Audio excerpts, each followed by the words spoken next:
ನಮಸ್ಕಾರ ಎಲ್ಲರಿಗೂ. ಹೇಗಿದ್ರಾ? ಚೆನ್ನಾಗಿದ್ರಾ? I hope ನೀವೆಲ್ಲ ತುಂಬಾನೇ ಚೆನ್ನಾಗಿದ್ರಾ ಅನ್ಕೊಂಡಿದ್ರಿ. ಇವತ್ತು ನಾನು ಇಲ್ಲಿ ವ್ಲಾಗ್ ಮಾಡ್ತಾ ಇದ್ದೀನಿ. ಸೊ ಇವತ್ತು ನಾನು ಶಿವರಾತ್ರಿಗೆ ಅಂತ ಹೇಳ್ಬಿಟ್ಟು ಮನೆ ಎಲ್ಲ ಫುಲ್ ಕ್ಲೀನ್ ಮಾಡ್ತಾ ಇದ್ದೀನಿ. ಸೊ ಅದನ್ನ ಇವತ್ತು ನಿಮ್ಮ ಜೊತೆ ಶೇರ್ ಮಾಡ್ಕೊಳ್ತೀನಿ. ಫುಲ್ ಡೀಪ್ ಕ್ಲೀನಿಂಗ್ ಅಂತಾನೆ ಹೇಳ್ಬೋದು. ಸೊ ಹಾಗೆ ಕರ್ಟನ್ ಎಲ್ಲ ತೆಗ್ದಿದ್ದೀನಿ, ಫುಲ್ ಒಳಗಡೆ ಕರ್ಟನ್ ಎಲ್ಲ ಈ ಥರ. ಸೊ ಅದನ್ನೆಲ್ಲ ತೆಗೆದು ನೆನೆಸ್ಬಿಟ್ಟು ಇಟ್ಟಿದ್ದೀನಿ. ಅದನ್ನ ಇವಾಗ ವಾಶ್ ಮಾಡಿ ಮೇಲ್ಗಡೆ ಹಾಕ್ಬರ್ಬೇಕು. ಒಳ್ಳೆ ಬಿಸಿಲಿದೆ ಇವಾಗಂತೂ, ಸಖತ್ತಾಗಿ ಒಣಗುತ್ತೆ. ಸೊ ಹಾಗೆ ಬೆಡ್ಶೀಟ್ ಬ್ಲ್ಯಾಂಕೆಟ್ ಎಲ್ಲ ಸಿಕ್ಕಾಪಟ್ಟೆ ಮೊನ್ನೆಯಿಂದನೇ ಅಷ್ಟೇ, ಒಂದು 4 ದಿನ ಆಯಿತು. ಅದಕ್ಕೆ ಇವಾಗ ಹಸ್ಬೆಂಡಿಗೆ ಮಧ್ಯಾಹ್ನ ಲಂಚ್ ಅಂದರೆ ಊಟಕ್ಕೆ ಕೊಡೋಕ್ಕಾಗಿಲ್ಲ, ಬೆಳಗ್ಗಿನ ಮಾಡಿಬಿಡ್ತೀನಿ. ಅವರಿಗೆ ಸ್ವಲ್ಪ ಬೇಗನೆ ಎದ್ದೊಳಿ ಅವರಿಗೆ ಅಡುಗೆ ಆಮೇಲೆ ಊಟಕ್ಕೆ ಹಾಗೆ ತಿಂಡಿಗೆಲ್ಲ ಪ್ರಿಪೇರ್ ಮಾಡಿಬಿಟ್ಟು ಕೊಡ್ತೀನಿ. ಅದಕ್ಕೆ ಇವತ್ತು ಈ ಸರಿ ಅಂದರೆ ಒಂದು 4 ಡೇಸ್ ಆಯಿತು ಮಧ್ಯಾಹ್ನ ಹಸ್ಬೆಂಡ್ ಆಫೀಸಿಗೆ ಊಟ ಕೊಡೋಕ್ಕಾಗಿಲ್ಲ. ಬೆಳಗ್ಗೆನೇ ಕೊಟ್ಕೊಳಿಸ್ತೀನಿ. ಡೈಲಿ ಬಟ್ಟೆ ತೊಳಿವಾಗ 1-2 ಬ್ಲ್ಯಾಂಕೆಟು, ಒಂದು ಬೆಡ್ಶೀಟ್ ಈ ಥರ ತೊಳೆದ್ಬಿಡ್ತೀನಿ. ಒಂದೇ ಸರಿಗೆ ಎಲ್ಲನೂ ಆಗೋದಿಲ್ಲ. ಸೈಲೆಂಟಾಗಿರ್ಬೇಕು. ಬನ್ನಿ ಇವತ್ತಿನ ವ್ಲಾಗ್ ಸ್ಟಾರ್ಟ್ ಮಾಡಿ. ಅದಕ್ಕೂ ಮುಂಚೆ ಚಾನಲ್ನ ಸಬ್ಸ್ಕ್ರೈಬ್ ಮಾಡ್ಕೊಳ್ತೀನಿ. ನೋಡ್ತಾ ಇದ್ದೀರಾ ದಯವಿಟ್ಟು ಚಾನಲ್ಗೆ ಸಬ್ಸ್ಕ್ರೈಬ್ ಮಾಡ್ಕೊಳ್ಳಿ, ಪಕ್ಕದಲ್ಲಿರೋ ಬೆಲ್ಲೈಕನ್ ಕ್ಲಿಕ್ ಮಾಡ್ಕೊಳ್ಳಿ. ಇವಾಗ ಬೆಡ್ಶೀಟ್ ಎಲ್ಲ ಇದೆ, ಬ್ಲ್ಯಾಂಕೆಟ್ ಇದೆ, ಅದನ್ನೆಲ್ಲ ತೊಳೆದ್ಬಿಡ್ತೀನಿ. ಹಾಗೆ ಸ್ವಲ್ಪ ಕರ್ಟನ್ಸ್ ಇದೆ, ಅದನ್ನೆಲ್ಲ ತೊಳೆದ್ಬಿಡ್ತೀನಿ. ಆನಂತರ ಮೇಲ್ಗಡೆ ಹೋಗಿ ಒಣಗಾಕ್ತೀನಿ. ಆನಂತರ ಮತ್ತೆ ಮನೆಯೆಲ್ಲ ಫುಲ್ ಕ್ಲೀನ್ ಮಾಡೋದಿದೆ. ಸೊ ಅದು ಇವತ್ತು ನಿಮ್ಮ ಜೊತೆ ಶೇರ್ ಮಾಡ್ಕೊಳ್ತೀನಿ. ಓಕೆನಾ? ಬನ್ನಿ.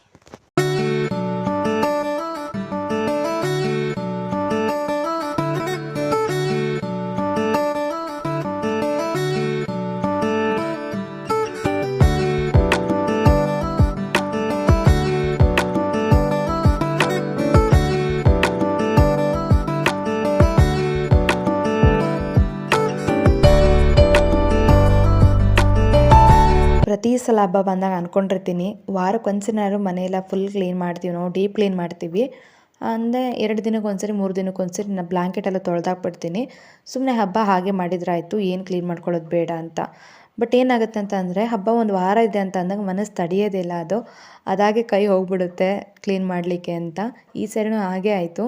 ಅಂದರೆ ಊರಿಂದ ಬಂದ ಮೇಲೆ ಏನೂ ಕ್ಲೀನ್ ಮಾಡಿರಲಿಲ್ಲ, ಅದಕ್ಕೋಸ್ಕರ ಈ ಸರಿ ಡೀಪ್ ಕ್ಲೀನೇ ಮಾಡ್ತಾಯಿದ್ದೀನಿ ಅಂತ ಹೇಳ್ಬೋದು. ಆಮೇಲೆ ಬ್ಲ್ಯಾಂಕೆಟ್, ಒಂದು ಬೆಡ್ಶೀಟ್ ಎಲ್ಲದನ್ನೂ ನೈಟ್ ನೆನೆಸಿಟ್ಟಿದ್ದೆ. ಆಮೇಲೆ ಕರ್ಟನ್ ಅಂತೂ ಎಲ್ಲ ಕಡೆನೂ ಕರ್ಟನ್ ಹಾಕಿದೆ, ಎಲ್ಲ ಕಡೆನೂ ತೆಗೆದುಬಿಟ್ಟು ಎಲ್ಲ ನೆನೆಸಿಟ್ಟಿದ್ದೆ. ಅದನ್ನು ಚೆನ್ನಾಗಿ ತೊಳೆದ್ಬಿಟ್ಟು ಇವಾಗ ಹಾಕ್ತಾಯಿದ್ದೀನಿ. ಸಿಕ್ಕಾಪಟ್ಟೆ ಬಿಸಿಲು ಬೇರೆ, ಬಟ್ಟೆ ಜಾಸ್ತಿ ಇರಲಿಲ್ಲ, ಎಲ್ಲ ಬ್ಲ್ಯಾಂಕೆಟ್ ಬೆಡ್ಶೀಟ್ಗಳೇ ಇತ್ತು. ಆಮೇಲೆ ಕರ್ಟನ್ಗಳಿತ್ತು, ಅದನ್ನೆಲ್ಲನೂ ತೊಳೆದ್ಬಿಟ್ಟು ನೀಟಾಗಿ ಒಣಗಿಸ್ತಾ ಇದ್ದೀನಿ. ಆಮೇಲೆ ಅದೇ ಹೇಳಿದ್ನಲ್ಲ ನಿಮಗೆ, ಹಬ್ಬ ಅಂತ ಅಂದಾಗ ಕ್ಲೀನ್ ಮಾಡ್ಕೊಳ್ಲೇಬೇಕಾಗತ್ತೆ. ನಾವೇ ನಾನ್ ವೆಜ್ ತಿನ್ನೋದಿಲ್ಲ, ಆದ್ರೂ ಏನೋ ಗೊತ್ತಿಲ್ಲ, ನಾವು ಪೀರಿಯಡ್ಸ್ ಆದಾಗ ಒಂದೇ ಹಾಲು ಒಂದೇ ಬೆಡ್ರೂಮ್ ಇರೋದ್ರಿಂದ ಇಲ್ಲೇ ಓಡಾಡ್ತಿರ್ತೀವಿ. ಸೊ ಹಾಗಂತ 3 ದಿನ ಆದಮೇಲೆ ನಾವು ಮನೆಯೆಲ್ಲ ಫುಲ್ ಕ್ಲೀನ್ ಮಾಡ್ಕೊಳ್ತೀನಿ.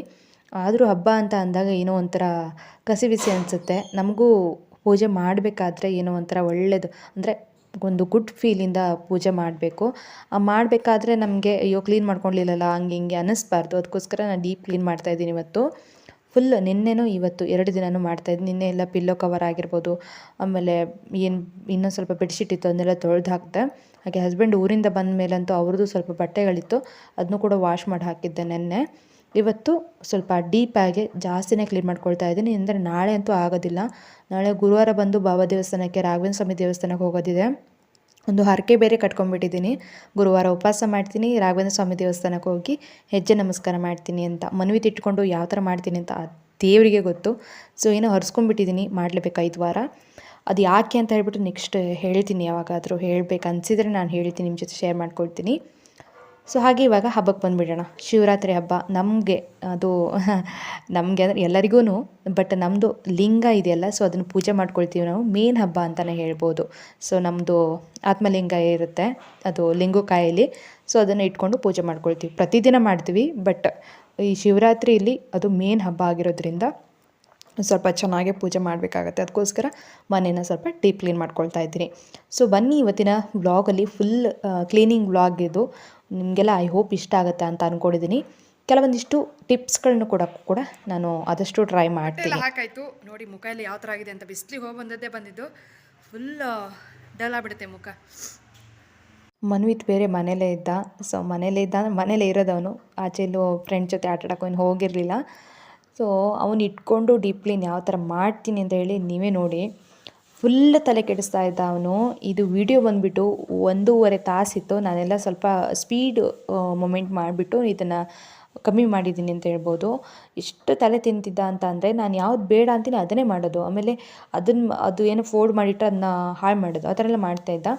ಸೊ ಆದರೆ ಏನು ಮಾಡೋಕ್ಕಾಗಲ್ಲ, ಮಕ್ಕಳಲ್ವಾ, ಹೆಂಗಾದರೂ ಅನುಸರಿಸ್ಕೊಂಡು ಹೋಗಬೇಕು. ಹಾಗಂತ ನಾನು ಸುಮ್ಮನೆ ಇರಲ್ಲ, ಒಂದು ಸ್ವಲ್ಪ ಹೊಡಿತೀನಿ, ಹೊಡೆಯಲ್ಲ ಅಂತಲೂ ಅಲ್ಲ, ಹೊಡಿತೀನಿ, ಬೈತೀನಿ. ಅಮ್ಮ ಆದಮೇಲೆ ಇಷ್ಟೆಲ್ಲ ಮಾಡಲೇಬೇಕಾಗತ್ತೆ. ಅಂದರೆ ಸ್ವಲ್ಪ ಸ್ವಲ್ಪ ಮಕ್ಕಳಿಗೆ ಏನು ತಿಳಿ ಹೇಳಬೇಕಾಗತ್ತೆ. ಅವ್ರು ತಿಳ್ಕೊಳ್ಳಿಲ್ಲ ಅಂತಂದರೆ ಒಂದೆರಡು ಪೆಟ್ಟು ಹೊಡಿಲೇಬೇಕಾಗತ್ತೆ. ಓಕೆನಾ. ಹಾಗೆ ನಂದು ಬೇಡದಿರೋ ಏನು ಬಟ್ಟೆಗಳಿದೆ ಅದೊಂದು ಬ್ಲ್ಯಾಕ್ ಕಲರ್ ಸುಟ್ಕೇಸ್ ಇತ್ತು. ಸೊ ಅದು ಜಾಸ್ತಿ ಯೂಸ್ ಮಾಡಲ್ಲ, ತುಂಬ ದೊಡ್ಡದಿದೆ, ಅದನ್ನು ಊರಿಗೂ ತೊಗೊಂಡೋಗೋಕ್ಕಾಗಲ್ಲ. ಏನಾದರೂ ಮದುವೆ ಫಂಕ್ಷನ್ನದ್ದು ಗ್ರ್ಯಾಂಡ್ ಫಂಕ್ಷನ್ ಇತ್ತು, ಆಮೇಲೆ ಹತ್ತಿರದವ್ರದ್ದು ಅಂತ ಅಂದಾಗ ತುಂಬ ಬಟ್ಟೆ ತೊಗೊಂಡು ಹೋಗ್ಬೇಕಂತ ಅಂದಾಗ ತೊಗೊಂಡು ಹೋಗ್ಬೇಕು. ಅಣ್ಣನ ಮದುವೆ ಟೈಮಲ್ಲಿ ಇದು ತೊಗೊಂಡು ಹೋಗಿದ್ದೆ ನಾನು. ಅದಕ್ಕೆಲ್ಲ ಇವಾಗ ಬೇಡದಿರೋದೆಲ್ಲ ಸೀರೆಗಳು, ಆಮೇಲೆ ಡ್ರೆಸ್ಸಸ್ ಎಲ್ಲ ಹಾಕಿಡ್ತಾ ಇದ್ದೀನಿ, ಬೇಡದಿರೋದೆಲ್ಲ. ಅದನ್ನು ಸದ್ಯ ಅಂತೂ ತೊಗೊಂಡು ಹೋಗೋದಿಲ್ಲ. ಆಮೇಲೆ ನಾನು ಫಸ್ಟು ವಾರ್ಡ್ರೋಬ್ ಕ್ಲೀನ್ ಮಾಡ್ಕೊಬಿಡ್ತೀನಿ. ಅಂದರೆ ಊರಿಂದ ಬಂದಮೇಲೆ ಬಟ್ಟೆ ಹಾಗೆ ಇಟ್ಬಿಟ್ಟಿದ್ದೆ. ಆಮೇಲೆ ಮನ್ವಿತು ಬಟ್ಟೆನೂ ಅಷ್ಟೇ ಎಲ್ಲ ಮಿಕ್ಸಪ್ ಆಗಿತ್ತು, ಹಳೇದು ಹೊಸದು ಡೈಲಿ ಯೂಸ್ ಬಟ್ಟೆ ಎಲ್ಲ ಮಿಕ್ಸಪ್ ಆಗಿತ್ತು. ಆಮೇಲೆ ನನ್ನ ಬಟ್ಟೆ ಮನ್ವಿತು ಬಟ್ಟೆನೂ ಅಷ್ಟೇ ಫುಲ್ ಮಿಕ್ಸಪ್ ಆಗುತ್ತೆ. ಹಸ್ಬೆಂಡ್ ಹಾಗಲ್ಲ, ಅವರು ನೀಟಾಗಿ ಇಟ್ಕೊಳ್ತಾರೆ. ನಾನು ವಾಶ್ ಮಾಡಿ ಆದಮೇಲೆ ಅದನ್ನ ಫೋಲ್ಡ್ ಮಾಡಿರ್ತೀನಿ, ಅವರೇ ಬಂದು ನೀಟಾಗಿ ಇಟ್ಕೊಂಡಿರ್ತಾರೆ. ಸೊ ಅವ್ರದ್ದು ಕ್ಲೀನ್ ಮಾಡೋ ಅವಶ್ಯಕತೆನೇ ಇರೋದಿಲ್ಲ. ಸೊ ನನ್ನದೇ ಬಟ್ಟೆ ಸ್ವಲ್ಪ ಎಲ್ಲ ಮಿಕ್ಸು, ಪ್ಯಾಂಟ್ ಒಂದು ಕಡೆ, ಜೀನ್ಸ್ ಪ್ಯಾಂಟ್ಗಳು ಒಂದು ಕಡೆ, ಆಮೇಲೆ ಲೆಗ್ಗಿನ್ಸ್ಗಳು, ಟಾಪ್ಸ್ಗಳು ಎಲ್ಲ ಬೇರೆ ಬೇರೆ ಬೇರೆ ಇಟ್ಟಿತ್ತು, ಎಲ್ಲ ಒಂದು ಕಡೆಗೆ ಇಟ್ಬಿಡೋಣ ಅಂತ ಹೇಳ್ಬಿಟ್ಟು ರೆಡಿ ಮಾಡ್ಕೊಳ್ತಾ ಇದ್ದೀನಿ. ಹಾಗೆ ಮನ್ವಿತು ಬೇರೆ ನನ್ನ ತಲೆ ತಿಂತಾ ಇದ್ದ. ಸೊ ಅವನ ಬಗ್ಗೆ ಕೂಗಾಡ್ತಾ ಅವನ ಜೊತೆ ಈ ಒಂದು ವ್ಲಾಗ್ನ, ಅಂದರೆ ಕ್ಲೀನಿಂಗ್ ವ್ಲಾಗ್ನ ಸ್ಟಾರ್ಟ್ ಮಾಡಿದ್ದೀನಿ. ಸೊ ಬನ್ನಿ. ಹಾಗೆ ಇನ್ನೊಂದು ವಿಷಯ ಏನಂತ ಅಂದರೆ ಇತ್ತೀಚಿಗಂತ ಅಂದರೆ ಮೊನ್ನೆ ಅಷ್ಟೇ ಒಂದು ಮಗುನ ಒಂದು ತಾಯಿ ಸರಿಯಾಗಿ ಹೊಡೆದಿರೋದು ಬಂತು. ಮಗು ಹೇಳ್ಕೊಂಡಿದ್ದೆ, ಅಮ್ಮ ಹಾಗೆ ಹೊಡೆದ್ರು ಹಿಂಗೆ ಹೊಡೆದ್ರು ಅಂತ ಹೇಳ್ಕೊಂಡಿದ್ದೆ, ಕುಕ್ಕರಲ್ಲೆಲ್ಲ ಹೊಡಿತ ಅಮ್ಮ ಅಂತ. ಬಟ್ ಯಾವುದೇ ತಾಯಿ ಆಗಲಿ ಮಗು ಹೊಡೆದ ಮೇಲೆ, ನಾನಾದರೂ ಆಯಿತು, ಮಗು ಹೊಡೆದ ಮೇಲೆ, ಅಂದರೆ ಹೊಡಿಬೇಕಂತ ಅಂದರೆ ತುಂಬ ಜೋರಾಗಿ ಗಾಯ ಆಗೋ ಥರ ಬೀಳೋ ಥರ ಹೊಡೆಯೋದಿಲ್ಲ. ನಾನು ಕೂಡ ಹೊಡಿತೀನಿ, ಲೈಟಾಗಿ ಹೊಡಿತೀನಿ ಅಷ್ಟೇ. ಅದು ಪದೇ ಹೊಡೆಯೋದಿಲ್ಲ. ಏನಾದರೂ ತುಂಬ ಹಠ ಮಾಡಿದಾಗ, ತುಂಬ ತಲೆ ಚಿಟ್ಟಿಡ್ಸಿದಾಗ ಮಾತ್ರ ಒಂದೆರಡು ಹೊಡ್ಕೊಳ್ತೀನಿ, ಬಿಟ್ಟರೆ ಪದೇ ಹೊಡೆಯೋದಿಲ್ಲ. ಅದು ಜೋರಾಗಿ ಏನು ಹೊಡೆಯೋದಿಲ್ಲ. ಸೊ ಈ ಥರ ಬೀಳೋ ಥರ, ಗಾಯ ಆಗೋ ಥರ ಯಾವತ್ತೂ ತಾಯಿ ಒಂದು ಮಗುಗೆ ಹಲ್ಲೆ ಮಾಡೋದಿಲ್ಲ. ಬಟ್ ಅಲ್ಲೇ ಏನಾಗಿದೆ ಅಂತ ಅಂದರೆ, ಅವಳು ಸಿಂಗಲ್ ಪೇರೆಂಟ್, ಹಸ್ಬೆಂಡು ಡಿವೋರ್ಸು, ಮಗುನ ಇಟ್ಕೊಂಡಿದ್ದಾಳೆ. ಮಗುನು ಬೇರೆ ಕಡೆ ಸ್ವಲ್ಪ ವರ್ಷಗಳು, ಅಂದರೆ ಇವಾಗ ಆಲ್ರೆಡಿ ಅದಕ್ಕೆ 1.5-2 ಇಯರ್ಸ್ ಆಗಿರ್ಬೋದು ನಮ್ಮ ಪಾಪುನ ಏಜ್. ಸೊ ಆ ಮಗು ಎಷ್ಟು ಕ್ಲಿಯರಾಗಿ ಎಷ್ಟು ಚೆನ್ನಾಗಿ ಹೇಳ್ತಾ ಇತ್ತಂತಂದರೆ, ಅಮ್ಮ ಹಿಂಗೆ ಹೊಡೆದ್ರು, ಅಂಕಲ್ ಹಿಂಗೆ ಹೊಡೆದ್ರು ಅಂತ. ಅಂಕಲ್ ಅಂತ ಅಂದರೆ ಕಿತ್ತೋಗಿರೋನು, ಅವಳು ಲವ್ವರು. ಅವನು ಹಾಗೇನಾದರೂ ಇದ್ದಿದ್ರೆ ಅವಳು ಮಗುನ ಅನಾಥಾಶ್ರಮಕ್ಕೆ ಕೊಟ್ಬಿಟ್ಟು ಅವನ ಜೊತೆನೇ ಇರ್ಬೋದಿತ್ತು. ಸೊ ಈ ಥರ ಬರುತ್ತೆ ಬಾಯಿಗೆ. ಅಂದರೆ ಒಂದು ಮಗುಗೆ ಎಷ್ಟು ಗಾಯ ಮಾಡ್ಬೋದು, ಎಷ್ಟು ಹೊಡಿಬೋದು. ಆ ಮಗು ಹೇಳ್ತಾ ಇದೆ ಅಂತ ಅಂದಾಗ ಅದು ಎಷ್ಟು ನೋವು ತಿಂತಾ ಇರ್ಬೋದು. ಅದರಲ್ಲೂ ಮಗುನ ಮನೇಲೇ ಬೆಳಗ್ಗೆ 8 ಗಂಟೆಯಿಂದ ನೈಟ್ 8 ಗಂಟೆವರೆಗೂ ಮನೇಲೇ ಇರುತ್ತೆ ಆ ಮಗು. ಅದು ಏನು ತಿನ್ನುತ್ತೆ, ಅದು ಹೆಂಗಿರುತ್ತೆ, ಅದೇನು ಆಟ ಆಡುತ್ತೆ, ಅದು ಇಮ್ಯಾಜಿನ್ ಕೂಡ ಮಾಡ್ಕೊಳಕ್ಕಾಗಲ್ಲ. ಮನ್ವಿತ್ತು ಮಲಗಿದ್ದಾಗ ನಾನು ಟೆರೆಸ್ ಬಟ್ಟೆ ತಗೊಳ್ಬರೋಕ್ಕೂ ಹೆದರ್ತೀನಿ. ಅಂದರೆ ಇವಾಗ ಏನಾದರೂ ಎದ್ಬಿಟ್ಟು ಅವನು ಹುಡುಕ್ತಾ ಅಮ್ಮ ಅಂತ ಹೋಗಿ ಮೇಲ್ಗಡೆ ನಿದ್ದೆಗಣ್ಣಲ್ಲಿ ಬಂದುಬಿಟ್ರೆ ಅಂತ ಹೇಳಿ ಆ ಭಯ ಇರುತ್ತೆ ತಾಯಿದರಿಗೆ.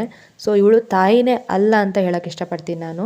ಸೊ ಹಾಗಂತ ನೀನೇನು ಸಾಚನ ಅಂತ ನಾವು ಹೊಡಿತೀವಿ, ಮಕ್ಕಳಿಗೆ ಹೊಡೆಯಲ್ಲ ಅಂತ ಅಲ್ಲ. ತಾಯಿದಿರಾದಮೇಲೆ ತಂದೆ ತಾಯಿ ಅಂದಮೇಲೆ ಮಕ್ಕಳಿಗೆ ತಿದ್ದಿ ಬುದ್ಧಿ ಹೇಳಬೇಕಂತ ಅಂದರೆ ಒಂದು ಪೆಟ್ಟು ಹೊಡಿಲೇಬೇಕಾಗತ್ತೆ, ಆಯಿತಾ. ಹೊಡೆದೇ ಯಾರೂ ಮಕ್ಕಳನ್ನ ಬೆಳೆಸೋದಿಲ್ಲ. ಬಟ್ ಈ ಸ್ಟೋರಿ ಏನಾಗಿದೆ ಅಂತಂದರೆ, ಬಾಯ್ ಫ್ರೆಂಡ್ ಮನೆಗೆ ಬರ್ತಾನೆ, ಅವನು ಕೂಡ ಕಾಲಲ್ಲಿ ಒದ್ದಿದ್ದಾನೆ ಆ ಮಗುಗೆ.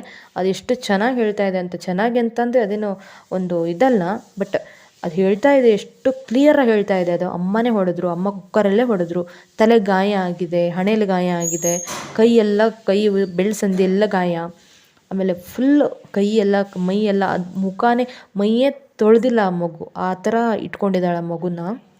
ಎಷ್ಟು ಗಲೀಜು ಹೆಂಗಸಿರ್ಬೋದು ಅವಳು ಆ ಮಗುನ ಅಷ್ಟೊಂದು ಹಲ್ಲೆ ಮಾಡಿರ್ಬೇಕಂತ ಅಂದರೆ. ಸೊ ಇದನ್ನೆಲ್ಲ ಕೇಳಿಬಿಟ್ಟು ನನಗೆ ಒಂದು 2-3 ಟ್ರೋಲ್ಸ್ಗಳು ನೋಡಿದೆ. ಅಂದರೆ ಪೋಸ್ಟರ್ ಹಾಕಿರ್ತಾರೆ ಫೇಸ್ಬುಕ್ಕಲ್ಲೆಲ್ಲ. ಸೊ ನೋಡಿಬಿಟ್ಟು ನನ್ನ ಕಣ್ಣೇ ನಾನೇ ಅಳ್ತಾ ಇದ್ದೀನಿ. ಸೊ ಆ ಥರ ನಮ್ಮ ಈ ತಾಯಿಯಾದವಳಿಗೆ ಒಂದು ಪೆಟ್ಟು ಮಗು ಹೊಡೆದ್ರೆ ಅದು ಸೆಕೆಂಡು ಅಮ್ಮ ಅಂತ ಹೇಳಿ ಬರುತ್ತಲ್ಲ, ಆವಾಗ ಕಳ್ಳು ಚುರುಕನ್ನತ್ತೆ, ಅಯ್ಯೋ ನನ್ನ ಮಗು ಹೊಡೆದ್ಬಿಟ್ನಲ್ಲ, ಅಯ್ಯೋ ನನ್ನ ಮಗು ಅಲ್ವಾ, ನನ್ನ ಮಗು ಹೊಡೆದ್ಬಿಟ್ನಲ್ಲ ಅಂತ. ಸೊ ನನಗೂ ಕೂಡ ಆ ಥರ ಅನುಭವ ತುಂಬ ಆಗಿದೆ.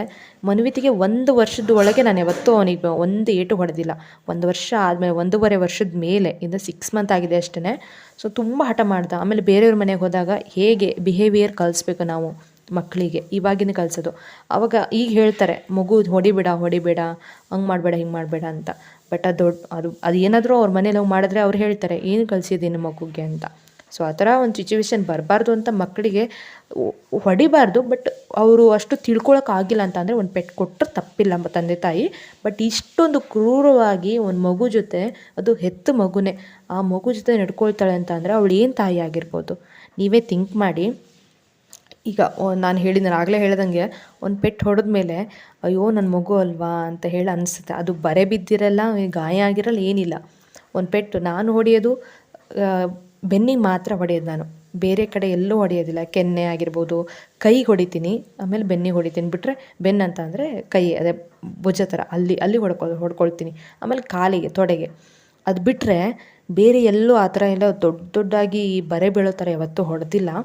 ಒಂದು ತಾಯಿಯದೊಳಗೆ ಅಷ್ಟು ಗಾಯ ಆಗಿರೋ ಮಗುಗೆ ಅವಳು ಹೇಗಿರ್ತಾಳೆ, ಅದೊಂದು ಹೆಂಗಿರ್ಬೇಕು ಅವಳ ಮನಸ್ಥಿತಿ ಅಂತ ನೀವೇ ಥಿಂಕ್ ಮಾಡಿ. ಸೈಕೋನಾ ಏನೋ ಅವಳು, ಆಮೇಲೆ ಮನಸ್ಥಿತಿನೇ ಸರಿ ಇಲ್ವಾ ಅವಳದು, ಏನೋ ಹಂಗೆ ಅನಿಸ್ಬಿಡುತ್ತೆ ನನಗೆ. ಆ ಸ್ಟೋರಿ ನೋಡಿಬಿಟ್ಟು ನಿಜ ನಾನು 2-3 ಸರಿ ಹತ್ಬಿಟ್ಟಿದ್ದೀನಿ. ಸೊ ಆ ಥರ ಅನ್ನಿಸ್ತು. ಬಟ್ ಏನು ಮಾಡೋಕ್ಕಾಗಲ್ಲ, ಆ ಥರ ಜನ ಇರ್ತಾರಲ್ಲ ಅಂತ ಹೇಳಿ ತಿಳ್ಕೊಬೇಕಷ್ಟೆ. ತಿಳ್ಕೊಳ್ಳೋಕ್ಕೋಸ್ಕರನಾದರೂ ಆ ಥರ ಸ್ಟೋರೀಸ್ನ ಓದಬೇಕಾಗತ್ತೆ, ನೋಡಬೇಕಾಗತ್ತೆ. ಸೊ ಇದೊಂದು ಹೇಳ್ತಾ ಇದ್ದೀನಿ, ನಮಗೂ ಮಗು ಇದೆ, ನಾನು ಮಗು ಹೊಡಿತೀನಿ. ಬಟ್ ಈ ಥರ ಹೊಡಿಯೋದು ನಾನು ಎಲ್ಲೂ ನೋಡಿಲ್ಲ. ಎಲ್ಲ ತಂದೆ ತಾಯಿ ಅವ್ರ ಮಕ್ಕಳಿಗೆ ಹೊಡೆದೇ ಹೊಡಿತಾರೆ. 1 ಏಟಲ್ಲ 1-2 ಏಟನ್ನು ಹೊಡ್ಕೊಳ್ತಾರೆ. ಬಟ್ ಈ ಥರ ಅಂತೂ ಯಾವ ಮಕ್ಕಳಿಗೂ ಆ ಸ್ಥಿತಿ ಬರಬಾರ್ದು. ಅದರಲ್ಲೂ ಅಮ್ಮ ಹೊಡೆದ್ರೆ ಅಪ್ಪ ಸಮಾಧಾನ ಮಾಡಬೇಕು, ಅಪ್ಪ ಹೊಡೆದ್ರೆ ಅಮ್ಮ ಸಮಾಧಾನ ಮಾಡಬೇಕು. ಸೊ ಇಬ್ಬರು ಹೊಡೆದು, ಆಮೇಲೆ ಅಪ್ಪ ಅಲ್ಲ ಅವನು, ಕಿತ್ತೋದು ನನ್ನ ಮಗ, ಅಪ್ಪ ಅಲ್ಲ ಅವನು, ಆಕೆ ಬಾಯ್ ಫ್ರೆಂಡ್ ಅಂತೆ.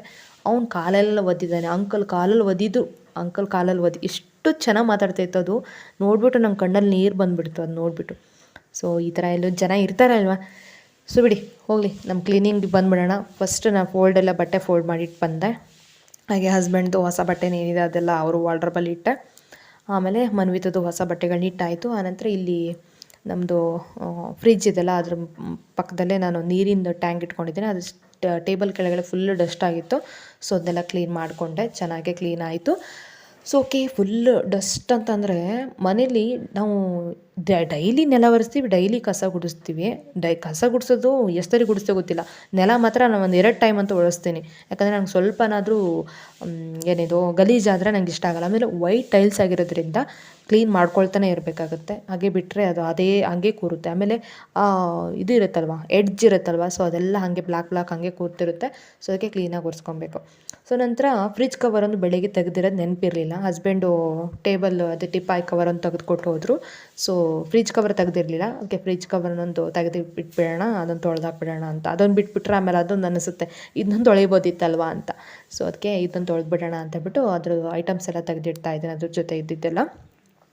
ಸೊ ಈ ಥರ ಇರುತ್ತೆ ಇವತ್ತಿನ ಒಂದು ಫುಲ್ ವ್ಲಾಗು. ಹಾಗೆ ಶಿವಪೂಜೆದು, ಆಮೇಲೆ ನಾವು ಯಾವ ದೇವಸ್ಥಾನಕ್ಕೆ ಅಲ್ಲಿ ಹೋಗ್ತೀವಿ ಅದರದ್ದು ಫುಲ್ ವ್ಲಾಗ್ನ ನಾನು ಅಪ್ಲೋಡ್ ಮಾಡ್ತೀನಿ ನೆಕ್ಸ್ಟ್ ಬರೋ ದಿನಗಳಲ್ಲಿ. ಹಾಗೆ ನಿನ್ನೆ ಸಂಜೆ ಹೋಗ್ಬಿಟ್ಟು ನಮ್ಮನೆ ಹತ್ರ ಗಣೇಶ ದೇವಸ್ಥಾನಕ್ಕೆ ಹೋಗಿ ಅಲ್ಲಿ ಪೂಜೆಗೆ ಅಂತ ಹೇಳ್ಬಿಟ್ಟು 301 ರೂಪಾಯಿನ ಕೊಡಬೇಕು, ಕೊಟ್ಬಿಟ್ಟು ಬಂದೆ ಮನ್ವಿತ್ ಹಾಗೆ ಅವ್ರ ಪಪ್ಪನ ಹೆಸರಲ್ಲಿ. ಆನಂತರ ಮೊನ್ನೆ ಒಂದು ಸ್ವಲ್ಪ ವ್ಲಾಗೆಲ್ಲ ಅಪ್ಲೋಡ್ ಮಾಡೋಕ್ಕೆ ಯಾಕೆ ಡಿಲೇ ಆಯ್ತು ಅಂತ ಅಂದರೆ, ಸ್ವಲ್ಪ ನನಗೇನಾಗುತ್ತೆ ಅಂತ ಅಂದರೆ ಉಸಿರಾಟಕ್ಕೆ ಸ್ವಲ್ಪ ಪ್ರಾಬ್ಲಮ್ ಆಗ್ತಾಯಿತ್ತು. ಉಸಿರಾಟಕ್ಕೆ ಅಂತಂದರೆ ಇವಾಗ ಹೇಗೆ ಹೇಳಬೇಕು, ಇದು ಇವಾಗಿಂದಲ್ಲ, ಸುಮಾರು ವರ್ಷಗಳಿಂದ ಇದೆ ನನಗೆ. ಅದು ಗ್ಯಾಸ್ ಟ್ರಬಲ್ ಏನಾದರೂ ಆದರೆ ಆ ಥರ ಆಗುತ್ತೆ ಅಂತ. ಸೊ ಅದು ಇವಾಗ ಗೊತ್ತಾಯಿತು ನಂಗೆ ಗ್ಯಾಸ್ ಟ್ರಬಲಿಂದನೇ ಆಗುತ್ತೆ ಅಂತ. ಸೊ ಇಷ್ಟು ದಿನ ಗೊತ್ತಿರಲಿಲ್ಲ. ಸೊ ಅದೇನಾಯ್ತು ಅಂತಂದರೆ ಉಸಿರಾಟಕ್ಕೆ ಸ್ವಲ್ಪ ತೊಂದರೆ ಅಂದರೆ ಉಸಿರಾಡ್ಬೋದು, ಬಟ್ ಎದೆಯಲ್ಲಿ ಹಿಡ್ಕೊಳ್ಳೋಂಗಾಗತ್ತೆ, ಉಸಿರಾಡೋಕ್ಕೆ ಜಾಸ್ತಿ ಆಗೋದಿಲ್ಲ, ಆ ಥರ ಆಗಿಬಿಡುತ್ತೆ. ಸೊ ಅದಕ್ಕೆ ತುಂಬ ದಿನದಿಂದ ಅದೇ ಪ್ರಾಬ್ಲಮ್ ಇತ್ತು. ಆ್ಯಕ್ಚುಲಿ ಅದು ಪ್ರಾಬ್ಲಮ್ ಅಂತ ನಾನು ಅಂದ್ಕೊಂಡಿದ್ದು. ಹಸ್ಬೆಂಡಿಗೆ ಹಿಂಗೆ ಹೇಳಿದೆ, ಆದರೆ ಅವರು ಹೋಗ್ಬಿಡೋಣ ಅಂತ ಹಾಸ್ಪಿಟ್ಲಿಗೆ ಕರ್ಕೊಂಡೋದು. ಅದು ನಾವು ಹೋಗಿದ್ದು ಜಯದೇವ್ ಹಾಸ್ಪಿಟ್ಲಿಗೆ ಹೋದ್ವಿ, ಅದು ಹಾರ್ಟಿನ ಸ್ಪೆಷಲಿಸ್ಟ್ ಹಾಸ್ಪಿಟಲು. ಸೊ ಅಲ್ಲಿ ಹೋದ್ವಿ, ಹೋಗೋ ಅವಶ್ಯಕತೆ ಇಲ್ಲ ಅನಿಸ್ತು. ಬಟ್ ಅದು ಲೆಫ್ಟ್ ಸೈಡಿಗೆ ನಂಗೆ ಜಾಸ್ತಿ ಆಗ್ತಾಯಿತ್ತಲ್ವ, ಸೊ ಭಯ ಆಯಿತು. ಹಸ್ಬೆಂಡ್ ಕರ್ಕೊಂಡೋಗಿ ಚೆಕಪ್ ಎಲ್ಲ ಮಾಡಿಸಿದ್ರು. ಅವರು ಒಂದ್ಸರಿ ECG ಮಾಡಿಸ್ಬಿಡಿ, ಹಾರ್ಟಿಂದಲ್ವಾ ಯಾಕೆ ಬೇಕು ಅಂತ ಅಂದರು. ECG ಮಾಡಿಸಿ ಎಲ್ಲ ಆಯಿತು. ಹಾಗೆ ಕೂತ್ಕೊಂಡಿದ್ವಿ.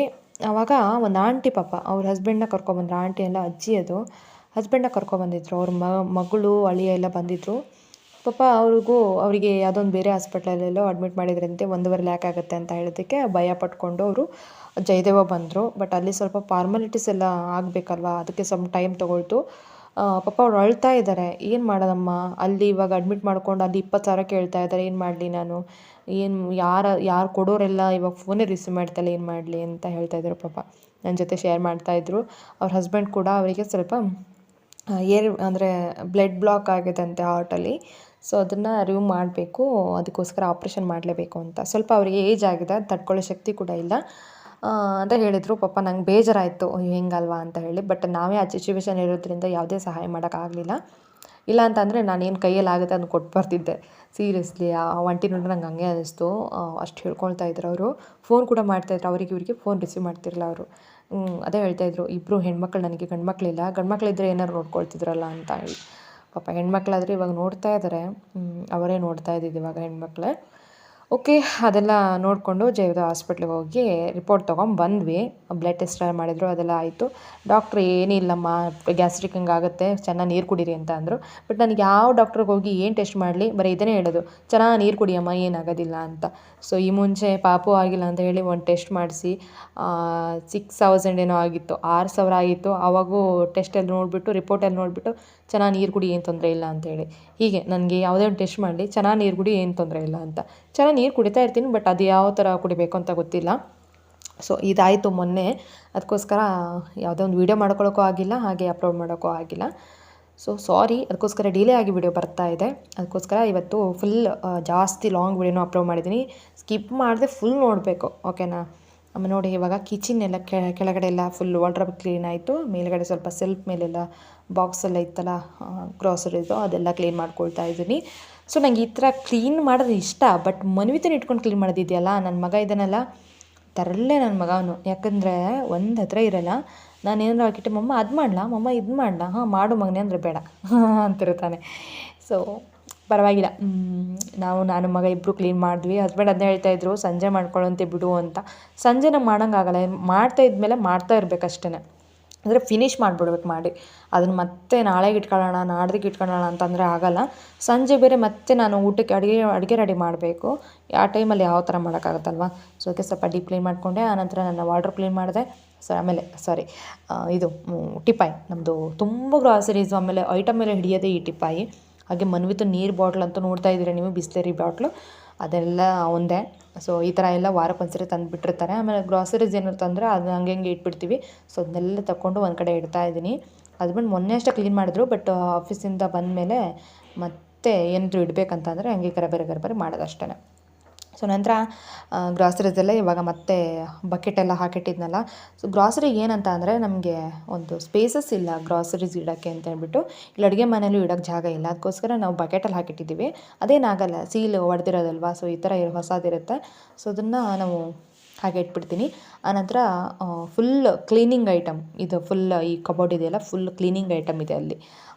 ಸರ್ಪ್ ಆಗಿರ್ಬೋದು, ಆಮೇಲೆ ಹ್ಯಾಂಡ್ ವಾಶ್, ಟಿಶ್ಯೂಸು, ಆಮೇಲೆ ಮತ್ತೇನು ಪಿತಾಂಬರಿ ಪೌಡರು, ಸೋಪು, ಆಮೇಲೆ ಅದೆಲ್ಲ ಇರುತ್ತೆ. ಬಟ್ಟೆ ಸೋಪು, ಆಮೇಲೆ ಪಾತ್ರೆ ಸೋಪು, ಮೈ ಸೋಪು ಎಲ್ಲ ಇರುತ್ತೆ. ಸೊ ಒಂದು ಕಡೆ ಎಲ್ಲ ಈ ಥರ ಸ್ಟೋರ್ ಮಾಡಿಟ್ಟಿರ್ತೀವಿ. ಆನಂತರ ಸ್ವಲ್ಪ ಹೇಳಿದ್ನಲ್ಲ ಗ್ರೋಸರೀಸ್ ಉಳಿಯಿತು ಅಂತ, ಒಂದು ಬಕೆಟ್ ಅರ್ಧಾಗಿತ್ತು, ಅದಕ್ಕೆಲ್ಲ ಹಾಕಿಡ್ತಾ ಇದ್ದೀನಿ. ಈ ಥರ ನಾವು ಊರಿಗೆ ಹೋಗ್ಬೇಕಾದ್ರು ಕೂಡ ತಗೊಂಡು ಹೋಗೋದು, ಇವನ್ನೆಲ್ಲ ಇಷ್ಟ ಆಗುತ್ತೆ. ಸೊ ಓಕೆ, ಇವತ್ತಿನ ಕ್ಲೀನಿಂಗ್ ಬ್ಲಾಗಲ್ಲಿ ನಿಮಗೆಲ್ಲ ಯಾವ ಪಾರ್ಟ್ ಇಷ್ಟ ಆಯಿತು, ಆಮೇಲೆ ಏನಾದರೂ ಚೆನ್ನಾಗಿತ್ತಾ ಈ ವಿಡಿಯೋ ಅಂತ ಹೇಳಿ ನಂಗೆ ಕಮೆಂಟ್ ಬಾಕ್ಸಲ್ಲಿ ತಿಳಿಸ್ಬೇಕು. ಓಕೆ, ಇದೆಲ್ಲ ಟವಲ್ಗಳು. ನಂಗೆ ಕಿಚನ್ ಟವಲ್ ಅಂದರೆ ಬೇಕೇ ಬೇಕಾಗುತ್ತೆ. ಸ್ವಲ್ಪ ಹಳೇದಾಯಿತು. ಆಮೇಲೆ ನಾನು ಸುಡೋದು ಜಾಸ್ತಿ ಟವಲ್ನ, ಅಂದರೆ ಇವಾಗ ಏನಾದರೂ ಇಟ್ಬಿಟ್ಟು ಟವಲಲ್ಲಿ ಇಟ್ಬಿಡ್ತೀನಿ, ಸುಟ್ಟೋಗ್ಬಿಡುತ್ತೆ. ಸುಟ್ಟರೆ ನಂಗೆ ನೆಕ್ಸ್ಟ್ ಯೂಸ್ ಮಾಡೋಕ್ಕೆ ಇಷ್ಟ ಆಗಲ್ಲ, ಯಾಕಂದರೆ ಅದು ಕರಿ ಇರುತ್ತಲ್ವ. ಸೊ ನಮ್ಮದು ವೈಟ್ ಟೈಲ್ಸ್ ಆಗಿರೋದ್ರಿಂದ ಏನು ಸ್ವಲ್ಪ ಒರೆಸಿದ್ರೆ ಸಾಕು, ಆ ಕರಿ ಹತ್ಕೊಂಡ್ಬಿಡುತ್ತೆ. ಅದಕ್ಕೆ ಸೊ ನಾನು ಎಷ್ಟು ಸರಿ ಇವಾಗ ಕಸ ಗುಡಿಸಿದೆ ಅಂತಂದರೆ 4 ಸರಿ ಕಸ ಗುಡಿಸ್ದೆ ಇವಾಗ. ಇದು ಫೈನಲ್ ಕಸ ಗುಡಿಸ್ತಾ ಇದ್ದೀನಿ. ಸ್ವಲ್ಪ ಅಂದರೆ ಕಾಟ್ ಪಕ್ಕದಲ್ಲಿ ಒಂದು ಚೇರ್ ಇತ್ತಲ್ವ, ಸೊ ಸ್ವಲ್ಪ ಧೂಳಾಗಿತ್ತು, ಅದನ್ನೆಲ್ಲ ಹೊಡಿತಾ ಇದ್ದೀನಿ. ಸೊ ಏನೋ ಗೊತ್ತಿಲ್ಲ, ನವರಾತ್ರಿ ಅಂತ ಅಂದರೆ ಹಬ್ಬ ಅಂತ ಅಂದರೆ ನವರಾತ್ರಿ ಅಂತ ಇದೆ, ನಾನು ಶಿವರಾತ್ರಿ ಹಬ್ಬ ಅಂತ ಅಂದರೆ ಏನೋ ಒಂಥರ ಖುಷಿ. ಎಲ್ರಿಗೂ ಖುಷಿ ಇರುತ್ತೆ, ಬಟ್ ನನಗೂ ಸ್ವಲ್ಪ ಎಕ್ಸ್ಟ್ರಾ ಖುಷಿ, ಯಾಕಂದರೆ ಶಿವ ಅಲ್ವಾ ನಮ್ಮ ದೇವರು, ಅದಕ್ಕೆ ಅವ್ರದ್ದು ಪೂಜೆ.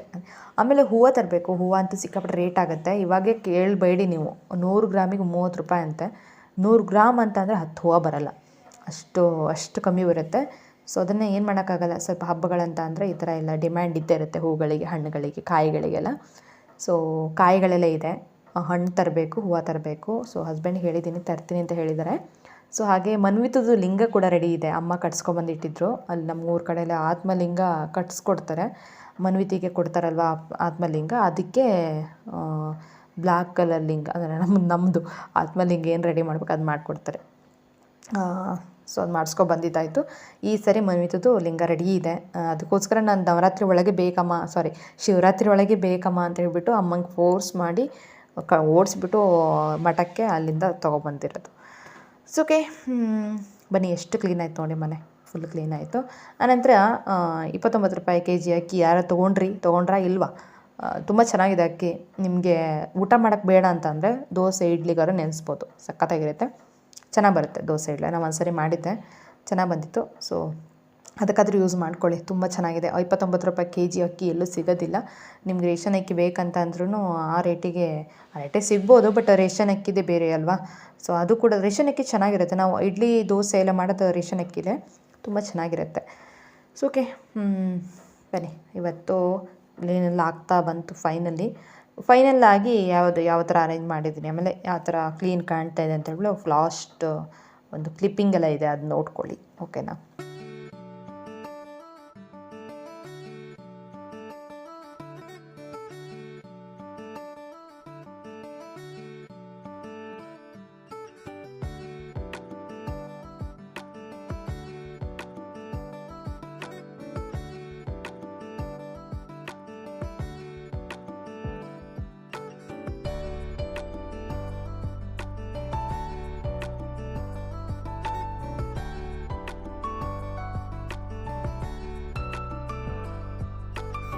ನೋಡಿ ಫೈನಲಾಗಿ ಈ ಥರ ಕಾಣ್ತಾ ಇದೆ. ನಾನು ಬಟ್ಟೆಗಳು ಈ ಥರ ಫೋಲ್ಡ್ ಮಾಡಿಟ್ಟಿದ್ದೀನಿ. ಬೇಡದಿರೋದೆಲ್ಲ ಅದೇ ಹೇಳಿದ್ನಲ್ಲ ಸೂಟ್ ಕೇಸ್ಗೆ ಹಾಕಿಟ್ಟಿದ್ದೀನಿ. ನಾನು ಸ್ಯಾರಿ ಮನ್ವಿದ್ ಬಟ್ಟೆ ಒಂದು ಕಡೆ, ಆಮೇಲೆ ನನ್ನ ಮೇಕಪ್ ಐಟಮ್ಸ್, ಹಾಗೆ ಹಸ್ಬೆಂಡ್ದು ಫೈಲ್ಸ್ ಒಂದು ಕಡೆ, ಹಸ್ಬೆಂಡ್ ಬಟ್ಟೆ ಒಂದು ಕಡೆ, ಆಮೇಲೆ ಗ್ರೋಸರೀಸ್ ಈ ಥರ ಇಟ್ಟಿದ್ದೀನಿ. ಈ ಥರನೇ ಇಡೋದು ಯಾವಾಗಲೂ ನಾನು.